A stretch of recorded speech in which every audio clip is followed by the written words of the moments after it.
আমাদের ছেলেরা কিভাবে পুরুষ হবে? গ্রামের বাড়িতে বেড়াতে গেছি। রাতের বেলা শুধু মুরগির বাচ্চার কিচিরমিচির শুনছি। একটু ডিস্টার্ব হচ্ছে। দোতলার বারান্দায় নাকি মা মুরগির বাচ্চা এনে রেখেছেন। জানতে চাইলাম, মুরগিকে নিচে রেখে এখানে কেন বাচ্চাগুলো রেখেছেন? মা জানালেন যে মুরগির বাচ্চা মায়ের সাথে যত বেশি দিন থাকে তত দেরিতে ডিম দেয়, আর মা থেকে আলাদা করে রাখলে দ্রুত ডিম দেওয়া শুরু করে। চট করে আমার চিন্তাটা মুরগির বাচ্চা থেকে সরে আমাদের বর্তমান সমাজের আধুনিক প্রজন্মের ছেলেদের দিকে সরে গেল, যারা বয়স 25 থেকে 30-এ এসেও মানসিকভাবে প্রাপ্তবয়স্ক হতে পারে না। আমার বন্ধু শরীফ, ওরা দ্বিতীয় প্রজন্মের বাংলাদেশি ব্রিটিশ। ওর বাবা গিয়েছিলেন 60-এর দশকে। ওর নিজের জীবনের দারুণ একটা ঘটনা শুনেছিল আমাকে। ওর বয়স যেদিন 16 বছর পূর্ণ হয়ে 17-তে পড়ল, সেদিন ওর বাবা ওকে ডেকে বললেন, এখন থেকে তুমি ব্রিটিশ আইন অনুযায়ী প্রাপ্তবয়স্ক, স্বাধীন ও স্বনির্ভর পুরুষ। এখন থেকে তোমার দায়িত্ব তোমাকেই বহন করতে হবে। তোমার লেখাপড়ার খরচা তোমাকেই জোগাতে হবে, আর আমার বাড়িতে থাকতে হলে বাড়ি ভাড়া আর খেতে হলে খাবার খরচ দিতে হবে। যেই কথা সেই কাজ, কোনো ছাড় নেই। শরীফ তখন বাধ্য হয়ে একটা শপে পার্ট টাইম কাজ জোগাড় করলো। স্কুল শেষে সেখানে কাজ করত। সেই টাকা দিয়ে বাড়ি ভাড়া আর খাবার বিল দিত। লেখাপড়া তো সরকারি স্কুলে, তাই বেঁচে গেল। ব্রিটিশ কালচারে এটা স্বাভাবিক হলেও বাঙালি হিসাবে বাবার এই আচরণ মেনে নিতে বেশ কষ্ট হয়েছিল। এই সময়টাতে বাবার প্রতি জন্মেছিল এক রাশ ঘৃণা আর অভিমান। এই ঘৃণা আর অভিমান কিভাবে শ্রদ্ধা আর ভালোবাসায় রূপ নিয়েছিল সেটা একটু পরে বলছি। জীবনের এই প্রথম ধাক্কায় তাকে অনেকটা পরিপক্কতা এনে দিয়েছিল। 19 বছর বয়সে বিয়ে করেছিল। এখন মাত্র 45 বছর বয়সে ছেলেমেয়েরা বড় হয়ে গেছে। আমি শরীফকে আমার এই 20 বছরের বন্ধুত্বের জীবনে অসংখ্য ভালো কাজের উদ্যোগ নিতে ও অংশগ্রহণ করতে দেখেছি। অনেক অসহায় মানুষকে, পরিবারকে ও সাহায্য করেছে।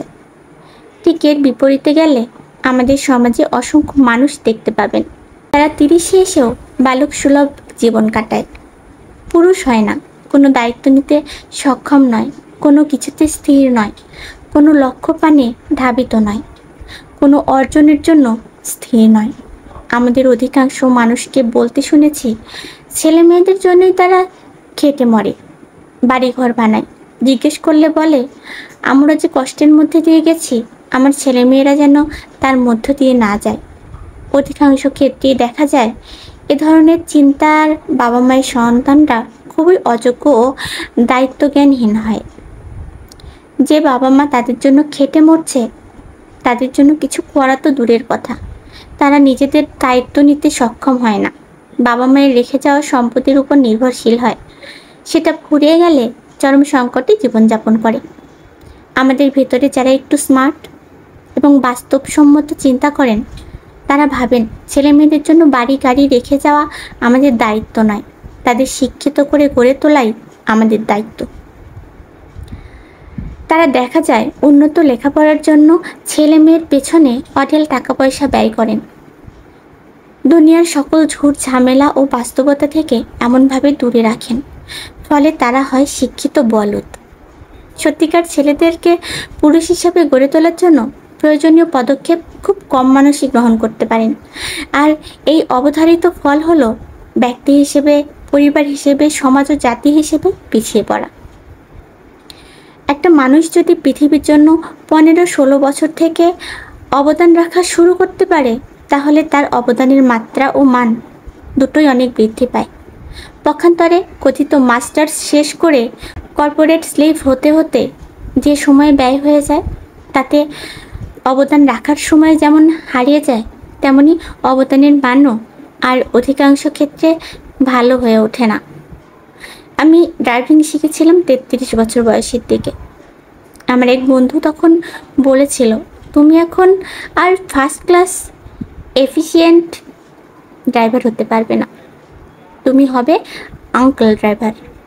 সামনের আরেকটা গাড়ির পেছনে পেছনে স্টিয়ারিং ধরে গাড়ি চালিয়ে তোমার জীবন যাবে।